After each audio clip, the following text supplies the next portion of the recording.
आपको आरटीआई का फॉर्म कैसे भरते हैं इसकी पूरी जानकारी आपको स्टेप बाय स्टेप बताएंगे। दोस्तों कभी कभी होता है कि हमारे पास में कॉलेज भी होता है और हमारे परसेंटेज भी अच्छे होते हैं हाई स्कूल में, तब भी हमको प्रवेश नहीं मिल पाता है। इन्हीं सब त्रुटियों को आज हम इस वीडियो के माध्यम से दूर करेंगे और आपको स्टेप बाय स्टेप फॉर्म कैसे भरते हैं इसकी पूरी जानकारी आज आपको प्रोवाइड कराएंगे। इसके लिए आप अपना ब्राउज़र ओपन करिए और टाइप कीजिए scvt.up.in।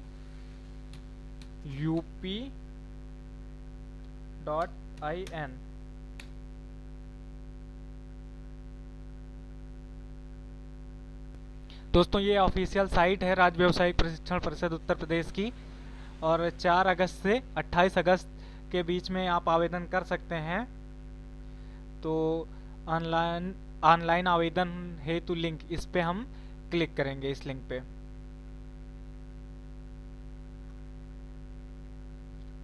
ये वेबसाइट ओपन हो जा रही है। दोस्तों इस पे अपना नाम आप इंग्लिश में लिखेंगे।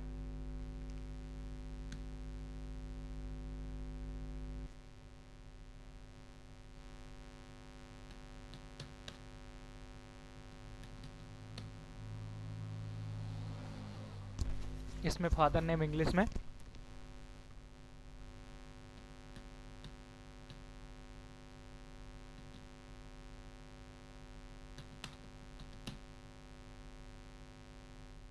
इसमें मदर नेम इंग्लिश में फिल करिए।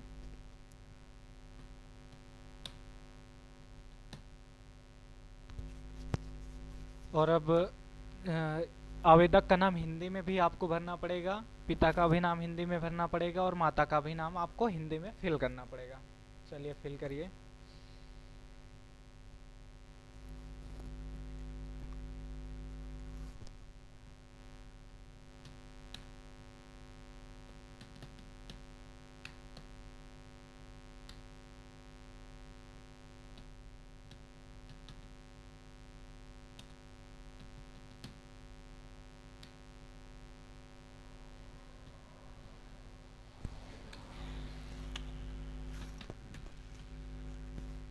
इस प्रकार से अब हमको डेट ऑफ बर्थ फिल करनी है।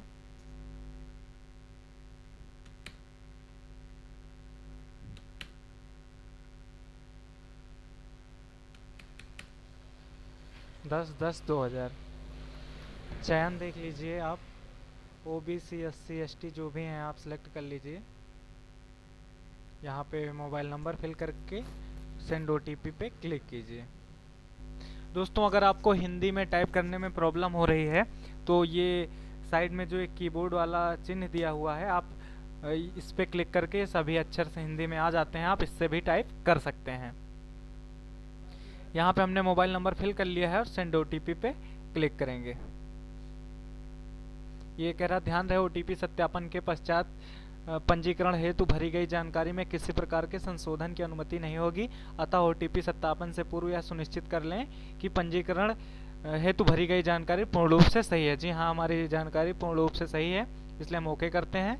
और अब OTP हमारे जो नंबर हमने यहाँ पे फिल किया है उस नंबर पे OTP गई है और यहाँ पे OTP हमको लिखना है। दोस्तों OTP हमने फिल कर ली है। अब वेरीफाई एंड प्रोसीड यानी सत्यापन करें और आगे बढ़े, इस पे क्लिक करेंगे। दोस्तों 3 प्रकार से हमारे कॉलेज होते हैं, राजकीय निजी, मतलब 2 प्रकार से होते हैं, राजकीय और निजी, और राजकीय एवं निजी। जो भी आपको करना है, मान लीजिए आप गवर्नमेंट कॉलेज के लिए अप्लाई करेंगे, प्राइवेट कॉलेज में तो डायरेक्ट एडमिशन भी हो जाते हैं। अगर आप चाहते हैं यहाँ से अप्लाई करना तो भी आप यहाँ से क्लिक करके कर सकते हैं, लेकिन अभी हमको राजकीय कॉलेज चाहिए, इसलिए हम राजकीय या गवर्नमेंट कॉलेज पे हम क्लिक करेंगे। सबमिट करिए।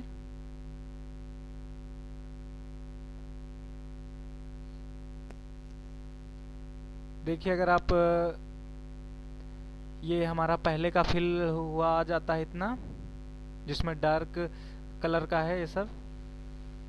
और यदि आप मैरिड हैं तो इसमें स्पाउस नेम भी आप पति पत्नी का नाम भी इसमें फिल करेंगे। अनमैरिड है तो कोई बात नहीं, उसको खाली छोड़ दीजिए। यहाँ जेंडर सेलेक्ट करिए।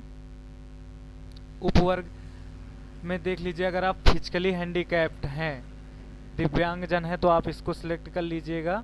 अगर आप वार्ड ऑफ मिलिट्री पर्सन, सैनिक के पुत्र या पुत्रियां हैं, अगर आपका रिलेशन डॉक्यूमेंट्स है उसमें, तो आप इसको लगा सकते हैं। यदि आप स्वतंत्रता संग्राम सेनानी के विवाहित अथवा अविवाहित पौत्र या पौत्री हैं तो भी आप इसको सिलेक्ट कर लीजिएगा।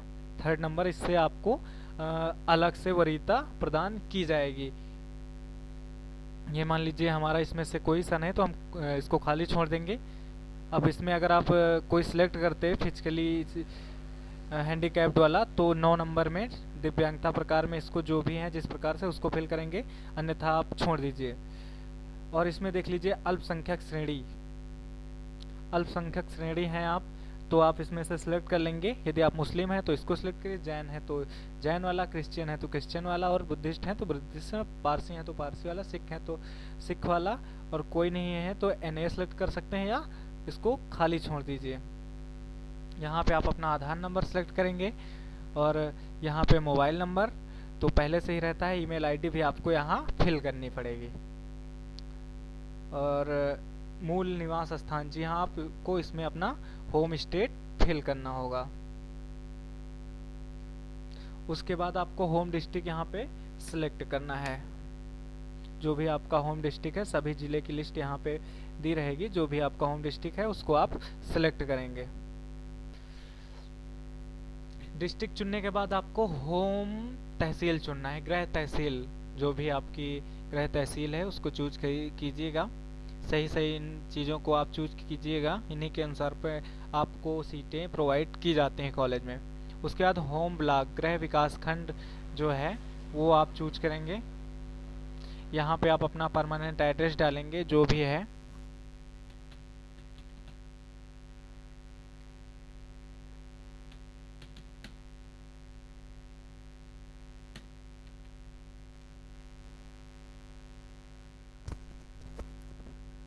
जो भी है आप अपना पूरा एड्रेस यहाँ पे फिल करेंगे।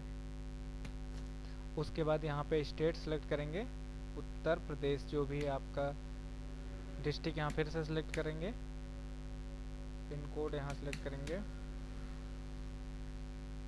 फ़ोन नंबर अगर है तो ठीक है, नहीं आप अपना मोबाइल नंबर भी इसमें फिल कर सकते हैं। जो भी आपका मोबाइल नंबर हो इसमें आप डाल सकते हैं। अगर आप इसमें फिल नहीं करेंगे तो ये आपका फॉर्म नहीं फिल होगा।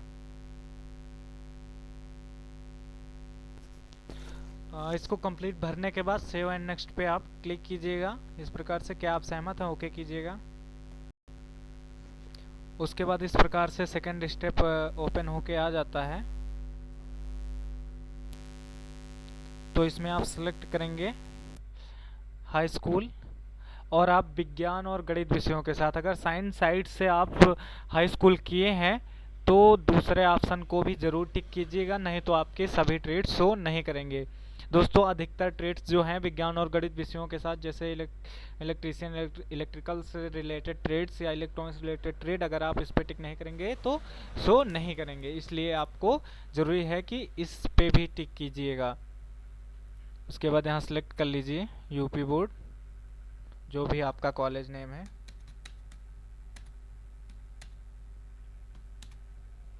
कैपिटल लेटर्स में फिल कीजिएगा।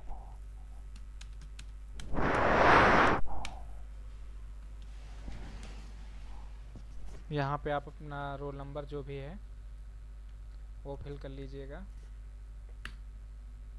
यहाँ पे पासिंग ईयर शो कर दीजिएगा, जो भी पासिंग ईयर है आपका। यहाँ पे जो सब्जेक्ट हैं, मोस्टली 6 सब्जेक्ट होते हैं, वो फिल कीजिएगा। Hindi, English, maths, science, social science, drawing, Sanskrit या कंप्यूटर, जो भी आपके हों या अदर कोई हो तो वो आप फिल कीजिएगा। यहाँ पे सारे सब्जेक्ट्स के नेम आपको भरना है, ये ध्यान रखिएगा। यहाँ पे आपके जितने भी सब्जेक्ट्स हैं उन सबके यहाँ पे नेम आपको फिल करने हैं दोस्तों। नहीं तो डॉक्यूमेंट्स वेरिफिकेशन में आपको कॉलेज में एडमिशन के टाइम आपको बाहर कर दिया जाएगा अगर कोई भी सब्जेक्ट आपने कम फिल किया है। तो जो भी नंबर आपने पाए हैं वो फिल कीजिए।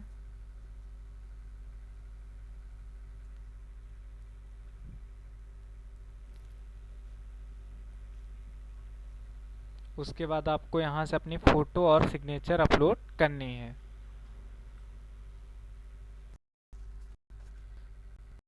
दोस्तों अगर इसके बाद इसमें से कोई वरीयता आपके पास, इसको पढ़ लीजिएगा, उसके बाद टिक कर लीजिएगा। यदि आप कोई ITI कर चुके हों इससे पहले तो आप इसमें उसका नाम और इसका ट्रेड भी इसमें आप फिल कर सकते हैं। नहीं तो नेक्स्ट आइए, यहाँ पे फ़ोटो अपलोड कीजिए और यहाँ पे सिग्नेचर 50 KB से ऊपर आपका फ़ोटो और सिग्नेचर दोनों भी नहीं होना चाहिए, 50 KB से नीचे होना चाहिए। और अगर फिर भी अपलोड नहीं हो रहा हो, 50 से कम हो, तो आप ध्यान रखिएगा 20 से 50 KB के बीच में अगर रहेगा तो आपका आसानी से अपलोड हो जाएगा। दोस्तों ये देखिए, इस प्रकार से हमारा फ़ोटो और सिग्नेचर जो है अपलोड हो गया है। और अब हम सेव और नेक्स्ट पे, क्या आप सहमत हैं? हाँ, हम सहमत हैं।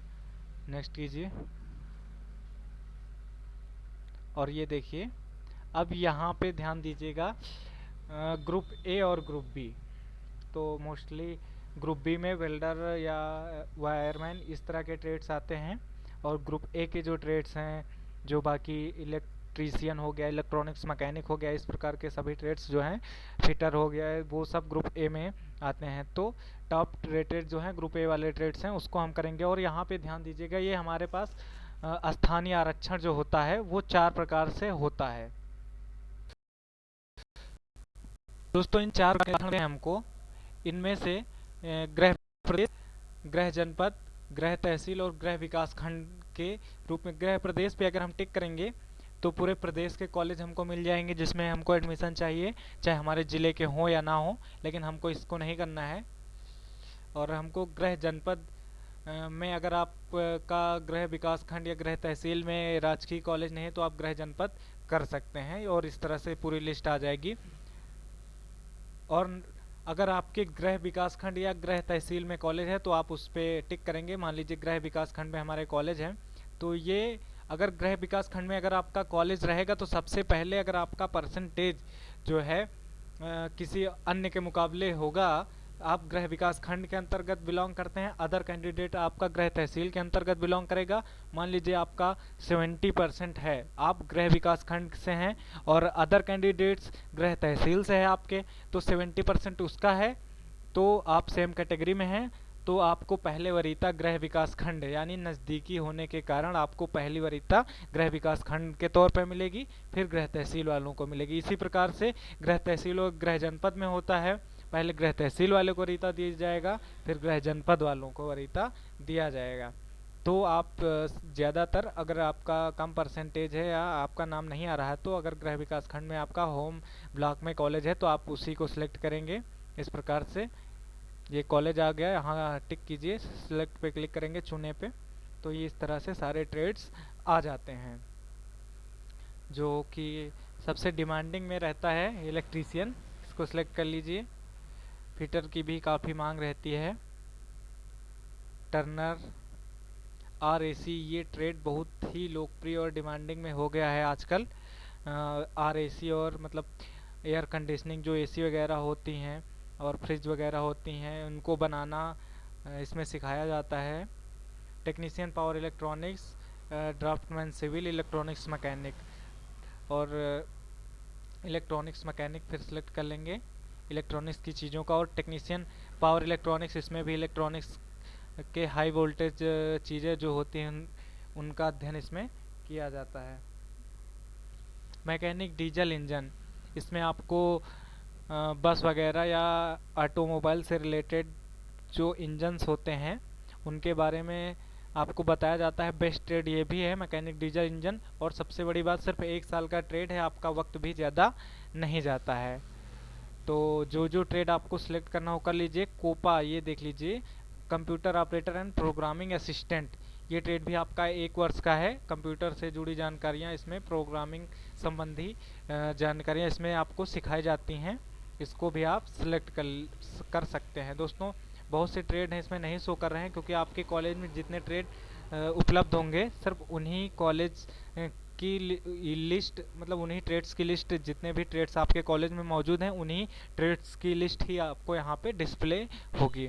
दोस्तों भरने के बाद ये ध्यान रखिएगा, आप चाहे जितने कॉलेज सेलेक्ट कर लें, लेकिन सिर्फ 10 व्यवसायों का आप चयन एक फॉर्म में कर सकते हैं। एक ही फॉर्म आप फिल कर सकते हैं और उसमें सिर्फ 10 व्यवसायों का चयन कर सकते हैं। इसलिए आप ध्यान रखिएगा कौन सा ट्रेड आपके लिए सही है, इसके बारे में पहले आप ध्यान रख लीजिएगा, उसके बाद फिल कीजिएगा। फिर नेक्स्ट कीजिए।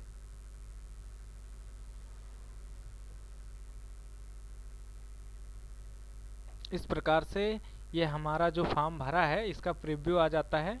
Name of applicant, Hindi English में सब आप नाम चेक कर लीजिएगा। इस प्रकार से पूरा मिला लीजिएगा कितने मार्क्स आपको मिले हैं। ठीक है दोस्तों, ये सब चेक कर लीजिएगा।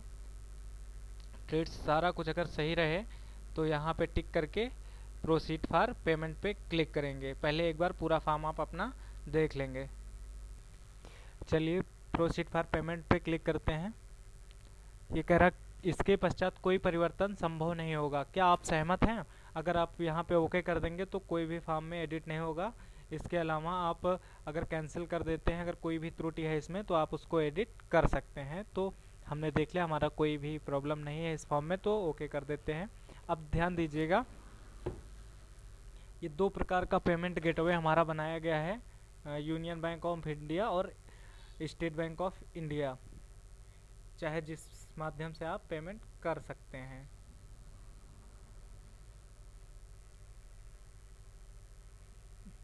किसी एक माध्यम को चुन के हमने यूनियन बैंक ऑफ इंडिया के माध्यम से पेमेंट के लिए नेक्स्ट किया है।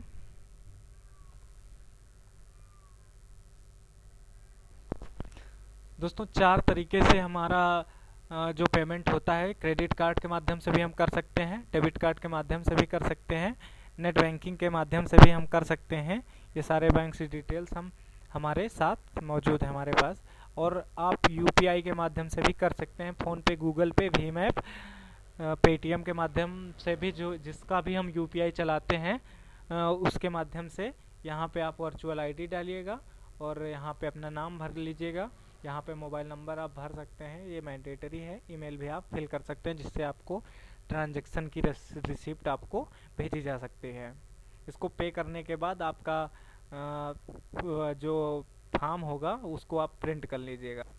दोस्तों पेमेंट करने के बाद अगर आपका कोई प्रॉब्लम आती है तो आपको दोबारा प्रिंट करना है, तो एससीबीटी के ऑफिशियल साइट पे आके आपको यहाँ से आवेदन को प्रिंट करें वाले ऑप्शन पे क्लिक करके भी आप फिर से प्रिंट आप अपने फॉर्म को कर सकते हैं। दोस्तों कैसा लगा ये वीडियो हमें ज़रूर बताइएगा। ऐसे ही इंटरेस्टिंग वीडियोज़ के लिए बने रहिएगा हमारे साथ। जय हिंद।